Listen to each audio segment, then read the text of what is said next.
eu falo que o HIV, ele é uma doença, que ele é uma doença social, na verdade. Porque, assim, eu vivo melhor do que quem tem diabetes. Porque quem tem diabetes tem que estar tomando insulina, não pode comer açúcar, não pode não sei o quê. Eu faço tudo. Eu bebo, eu fumo, eu me divirto, eu saio, eu viajo, eu faço tudo. Né? Eu não tenho nenhuma limitação física e nem fisiológica por causa do HIV. As limitações que eu tenho são em relação a outras pessoas. Então, para mim, isso é uma doença social.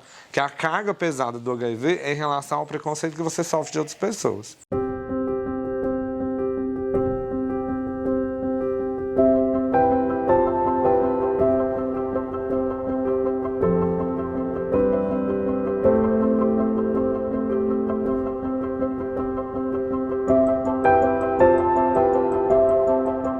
Bom, eu sempre tive amigos que já viviam com HIV há algum tempo.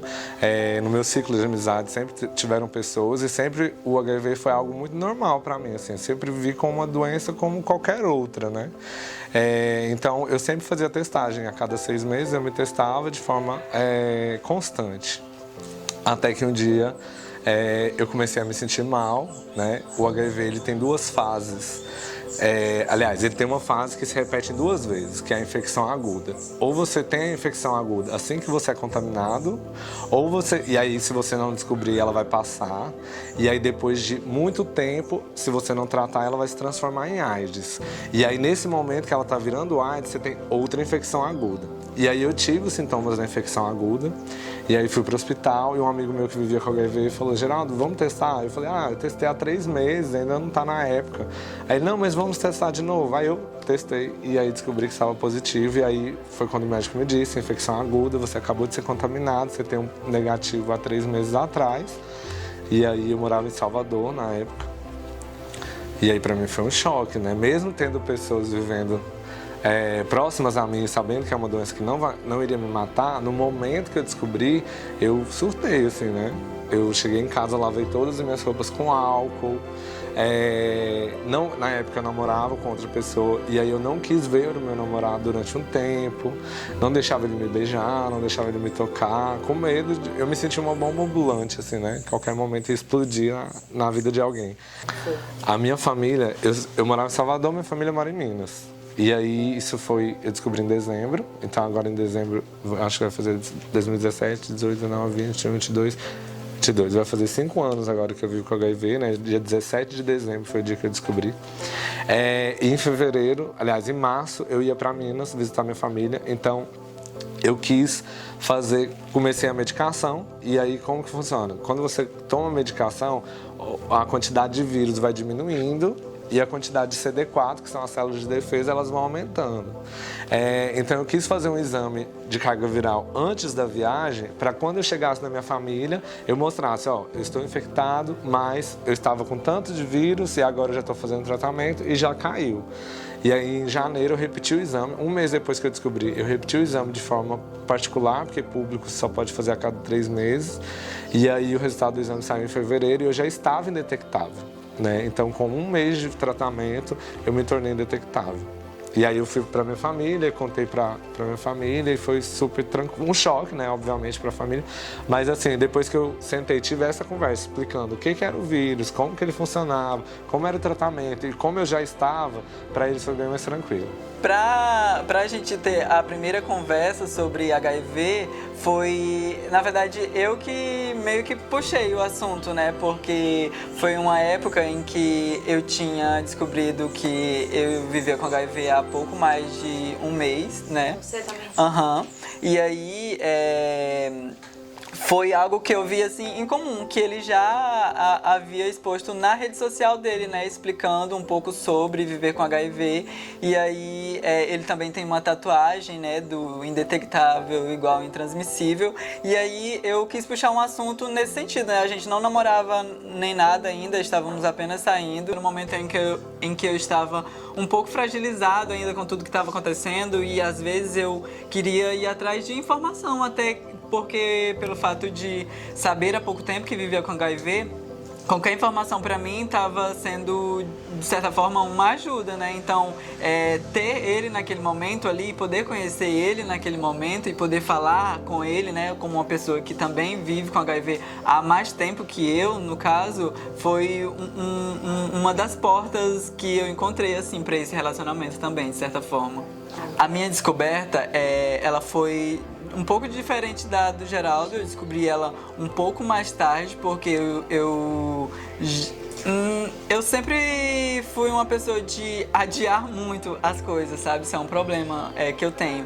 E aí eu tava com um pressentimento, sabe? E aí, ao invés de ir logo, né, por ter esse pressentimento, não. Eu quis adiar, na verdade, porque no fundo eu já sabia que estava, sabe? Eu só não queria ter aquela confirmação de imediato. E daí, eu não fui logo de imediato nessa fase aguda, né? E aí eu esperei ter os sintomas para poder procurar um local de atendimento, sabe? O que foi, de certa forma,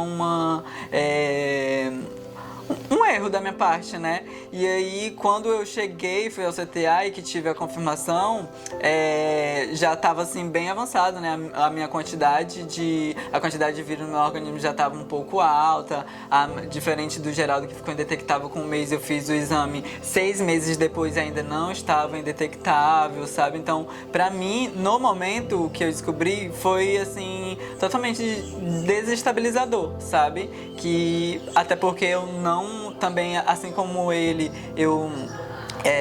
diferente dele, na verdade, né? Eu não tinha pessoas ao meu redor que viviam com HIV ou que falavam abertamente sobre HIV, né? Então eu não tive esse suporte logo de imediato, então foi um pouco mais delicada a situação. Quando eu comecei a conhecer outras pessoas, começava a me relacionar, quando eu via que ia para além de sexo, aí eu falava sobre o HIV. Falando, o negócio vai começar a ficar sério, pois agora eu vou falar. E aí eu tive uma recorrência de pessoas que eu falei e a pessoa do nada desaparecia. Aí eu falava, a pessoa desaparecia. Falava, desaparecia. E aí eu falei, cara, eu não quero ficar passando por isso. Sabe? Não quero ficar passando por isso, porque tipo assim, tá tudo bem até a pessoa saber disso. Aí depois que ela sabe, não sou um risco nenhum. Tô sendo sincero com a pessoa, sou indetectável, eu faço meus exames todo mês e, enfim, a cada 6 meses, sou uma pessoa saudável. E aí, ter que passar por isso? Não quero. Então, aí eu achei uma forma, uma estratégia para que eu não passasse por isso mais. E qual foi essa estratégia? Eu fiz uma sequência de stories no meu Instagram falando sobre o que é isso indetectável. Eu tatuei, né? Indetectável é igual a intransmissível. E aí postei sobre a tatuagem, postei explicando o que era sobre ser indetectável. Deixei salvo nos meus destaques. Então todo mundo que eu conhecia, assim que a gente estava começando a ficar mais sério, eu falei, você já viu meus destaques? Então, para a pessoa já ir lá e já ver nos meus destaques. Então, foi assim que eu abri minha sorologia. Hoje é uma coisa que qualquer pessoa que for no meu Instagram e for olhar meus destaques, tá lá eu falando sobre isso, né? E é uma forma de criar uma barreira mesmo, que as pessoas só cheguem depois de saber dessa informação para que eu não sofra o preconceito, né? Então, na minha vida, todos meus amigos sabem, minha família toda sabe, né? Os meus amigos não sabem que o Thiago vive com HIV, né? Até então a serologia dele não é aberta, ele nunca falou disso para a família dele, ele nunca falou disso para ninguém, né? Então, eu também não falo, né? Porque não é sobre mim, é sobre ele. Eu acho que na hora que ele sentir a vontade, ele vai falar. Sim. Então, né? Eu não tenho muito problema nas pessoas virem até mim e questionarem, né, e perguntarem. Eu acho que o grande problema é realmente o preconceito, né, das pessoas. Mas assim, isso aconteceu em relação à minha sexualidade também, né, quando eu me assumi, que eu não me assumi, né? Eu fui assumido. E eu acredito que assim vai ser da mesma forma com o HIV também. Com as pessoas que vierem me perguntar, pode ser, né, que surjam aí. A gente sabe como é o pensamento de muitas pessoas em relação a pessoas que vivem com HIV. Mas, enfim, tentar lidar com isso com o máximo de serenidade possível. Thiago, o que você mais gosta no Geraldo? A determinação do Geraldo. E o Geraldo, o que mais gosta no Thiago? Você não lembra o que eu falei da outra vez? Mas eu acho que é a delicadeza. Eu falei delicadeza, né? O que eu mais gosto dele é a delicadeza. Eu acho que a gente tem um equilíbrio muito grande, né? Nós somos dois arianos, né? O Thiago é ariano, eu também sou ariano. Só que eu sou o típico ariano. Eu sou barraqueiro, confuseiro, eu falo alto, eu grito, eu xingo, né? Eu sou um furacão. E o Thiago é extremamente o oposto de mim. Assim, ele é muito calmo, então eu acho que a gente encontrou assim, um equilíbrio, sabe? Ele me acalma nos momentos que eu preciso, eu também dou uma força, assim, uma pegada nos momentos que ele precisa, e aí a gente vai indo.